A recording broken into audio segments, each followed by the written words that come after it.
Há algum problema com as emoções humanas? Já diria um discípulo ao seu mestre Zen, outrora.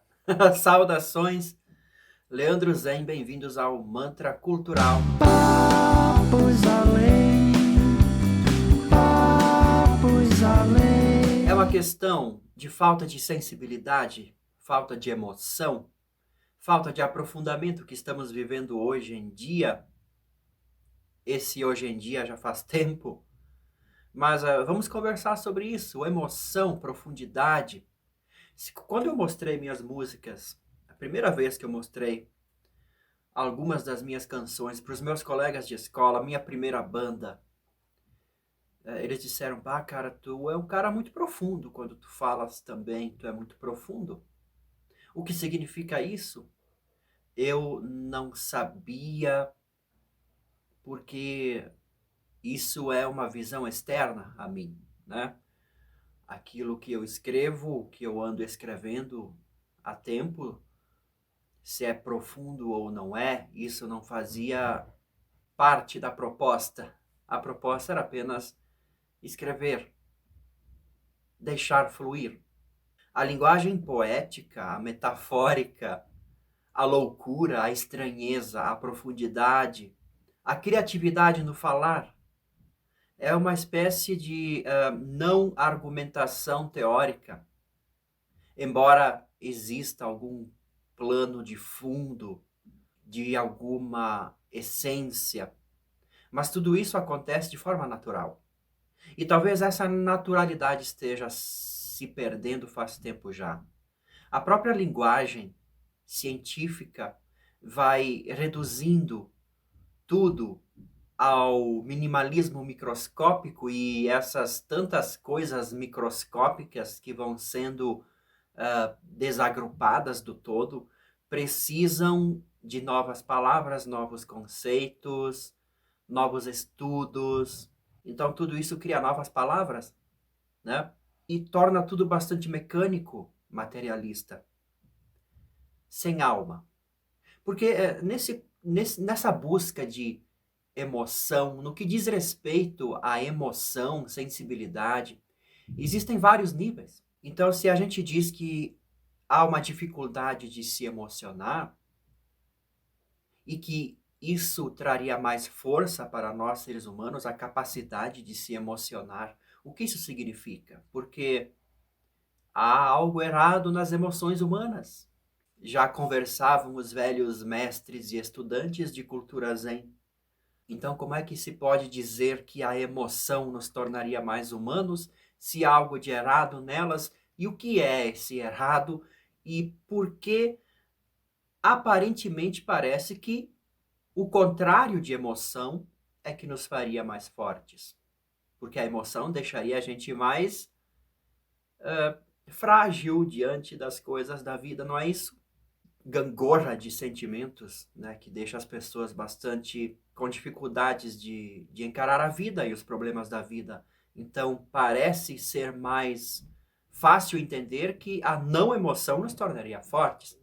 Então, por que ser mais emotivo? Por que poesia e não tecnologia e não microscópios e palavras científicas e materialistas? Por que poesia? Né? Hoje em dia os textos são longas prosas, são longas narrativas cada vez mais minuciosas e arquitetadas para ganhar mais debates racionais. Então, por que poesia? Né? Vamos ver. É que a linguagem poética, ela traz mais beleza. Lembro de Van Gogh mais uma vez. Ache belo tudo o quanto puder. As pessoas não acham o belo o suficiente. Beleza tem a ver, então, com esta poesia. E o que é poesia? Neste sentido, é a nossa própria comunicação. É a comunicação do nosso mundo interior para com os demais irmãos. É a troca de sentimentos, ideias, emoções, visões de mundo através de palavras criativas, ou seja, palavras naturais, livres, espontâneas. E é só a beleza que marca, um momento. Um momento de sua vida que seja belo não é um momento cientificamente comprovado. É apenas um gesto. E este gesto tem beleza e ele é poético, ele é sereno. Ele quase que está no limiar da metafísica. Ele traz uma qualidade diferente na vida. Pense aí você mesmo nos seus grandes momentos de beleza, nas suas grandes memórias. Não são grandes porque aconteceram coisas importantíssimas, mas foi algo sutil, belo, trazido com amor, acontecido por amor. Seja a partir de você ou a partir de outras pessoas para com você. Pense aí. Então, o que eu quero dizer é que esta beleza, esta poesia traz coisas de outro lado do mundo, traz coisas lá do além. Além. Além do tempo. São atemporais. São coisas que a gente parece que vai levar para o outro lado. Quando a gente partir, tudo que a gente vai levar daqui não são coisas científicas, materialistas, mas sim estas coisas se aproximam mais da beleza, dos gestos de beleza, das poesias da vida. E todo aquele que é poeta, artista, como ser humano, ele se sente não como exatamente como criador de suas canções ou coisas intelectuais, ele se sente apenas como um artefato por onde a inspiração entra e sai.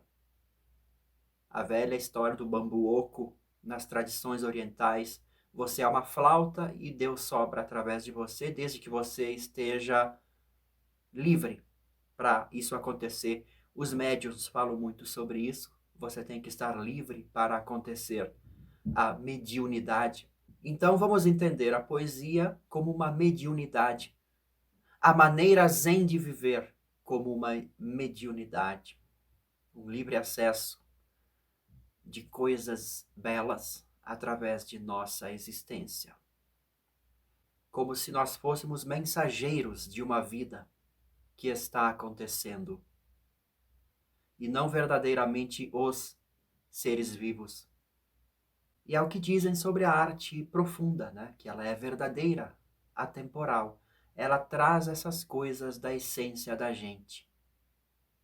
Então, quando se fala em emoção, neste vídeo pelo menos, na intenção deste vídeo, não é aquela emoção apenas emoção de sertanejo quando está numa festa, me perdoem a visão, mas não é aquela emoção de propaganda, de qualquer coisa fútil.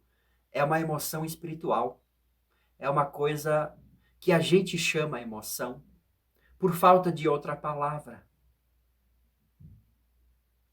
E esta palavra, surgida desta coisa diferente da emoção,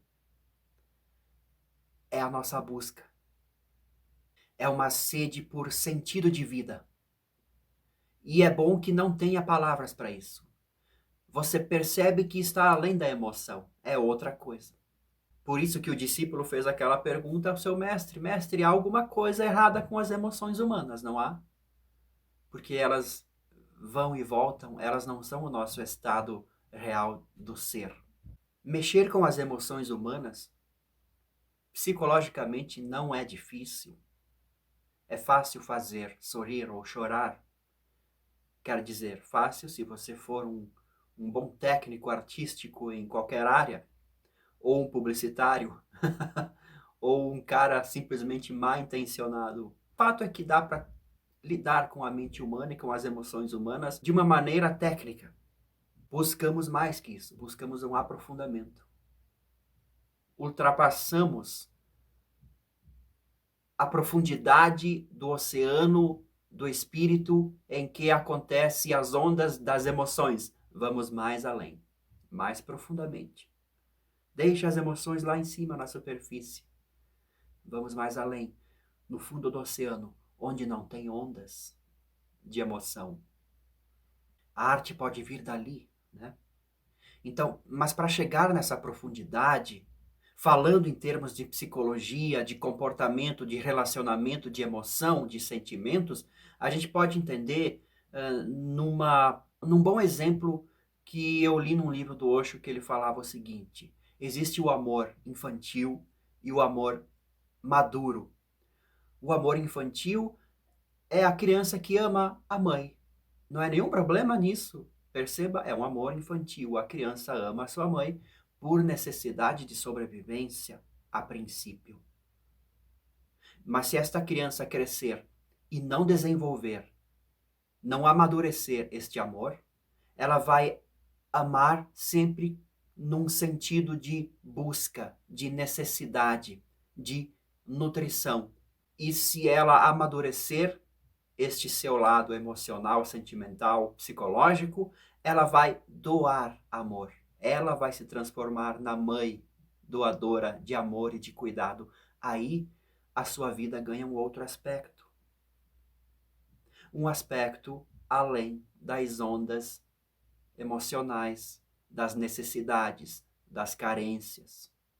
Porque aí entra num patamar mais profundo, espiritual, vamos dizer assim, invisível,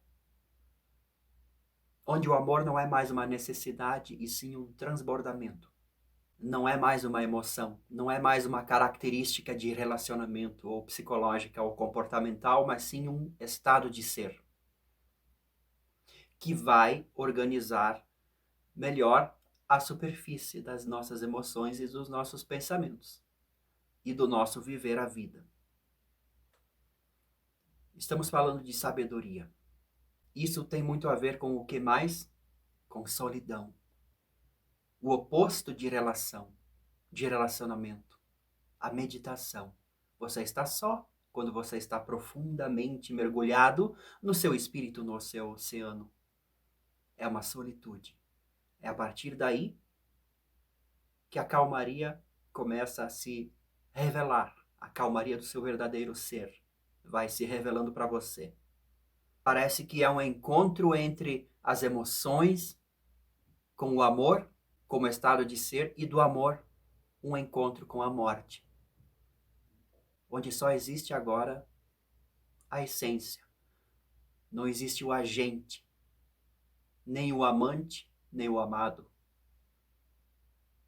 Não existe mais problemas de relacionamento. Só existe um ser.